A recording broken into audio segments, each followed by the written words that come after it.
the Stop Human Trafficking organization. I'm here to uncover the truth behind the lives of these tortured souls. Accompanying me is my cameraman, Quasi, and we're going to get an in-depth look on these victims of human trafficking. There are so many cons to this issue of human trafficking. Not only does it destroy families and weaken the economy, but it causes violence. Yes, I said it. It causes violence. Human trafficking has caused harm to so many people. 27 million victims each year. Not only does this affect the people in the small villages of Africa, it affects everyone in the world. We're all connected. I've disguised myself as one of the native people to earn their trust. Over there, we see two native villagers. I'm going to try to speak to them and get some answers about the truth here in Zimbabwe. Come, as we speak to the villagers.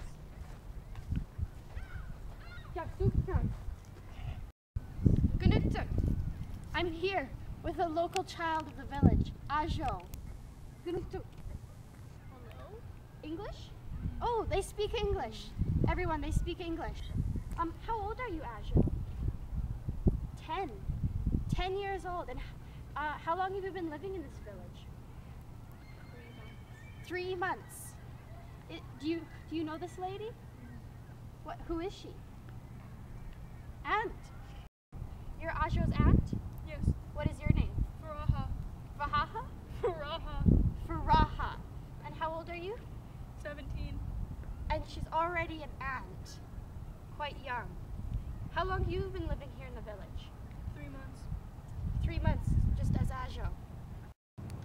Faraha, where did you live before coming here to Zimbabwe? Benin. Benin. Why did you leave there? We were promised a better life. Here? When you were sold into slavery? A better life? It appears as though our two new friends from Zimbabwe, Aho and Fahaha, aren't living the life they were expected. From coming to Benin to Zimbabwe, they were promised a better life, one of richer experiences than the impoverished land they were living in before. But now, only to be sold into slavery. They must be so surprised when they came here. Tricked. They were lured into a trap, a devilish trap, a trap of human trafficking.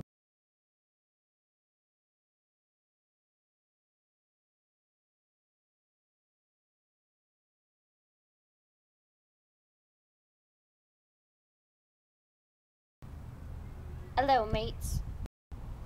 We're back with Ajo. We are going to ask her some questions to realize just what her life here in Africa is really like. So, Ajo, what is your day-to-day life like here in Africa? My day-to-day life in Africa consists of many wearisome tasks. I work 5 a.m. to 11 p.m. days in a sweatshop. These days are very long, and I get extremely tired.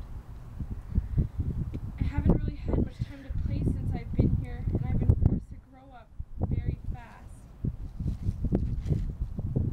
I have also seen many things that I wish I hadn't seen.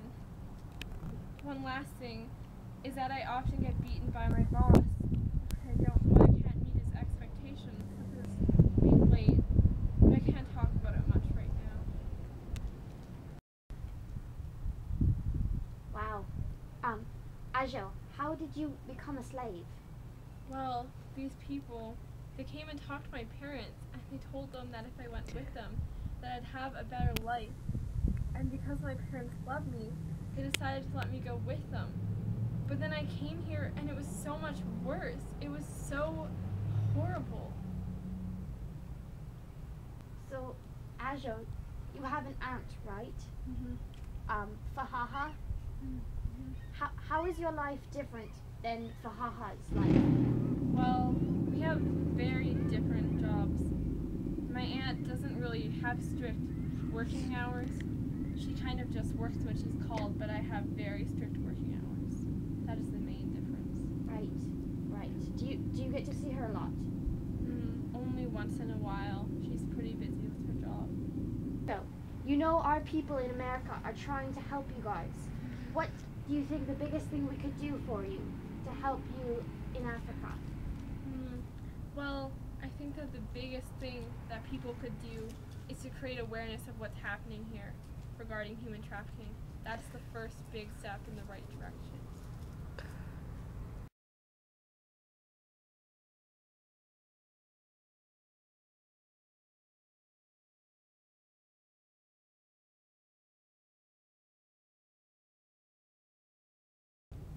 Next, we talk with Ajo's aunt, Faraha, and ask her some questions about her life. Hello, Faraha. Is that how I say it? Is that how I pronounce it? Yes, Faraha. All right. I'd like to ask you, what is your day-to-day life like here in Africa? Hard. It was hard before, but worse now. No working hours, just sleep is hard. Work whenever we're called. When the client calls, we go, no questions asked.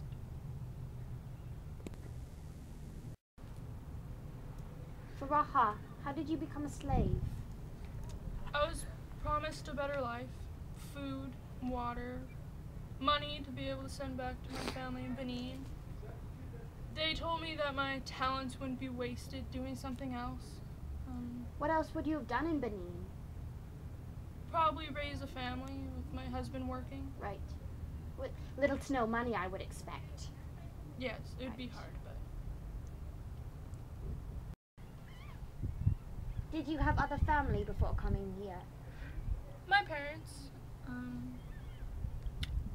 had a sister also. I was also getting to the age of marriage, so there was a few suitors looking my way. So, Faraha, you know that us in America are trying our best to help you in Zimbabwe. What do you think we could do as a nation to help your people? Just know what's going on and stop it for other generations. So, like, Ajo, they could live normal lives. Right. Though it seems there's no hope for these African villagers, we do have one thing to rely on: globalization. A huge positive to globalization is the fast support and information spreaded via technology to help these African villagers. We hope this video has made it very clear how in need these people really are. Please don't respond by only liking our Facebook page, but take it one step further. Help! Educate yourself. Be involved. Help us to raise awareness and seek support in donating to these people that are so in need. For only $1 a day, you could give someone like Ajo food and clothing for months and months. Please, don't turn a blind eye. Help them.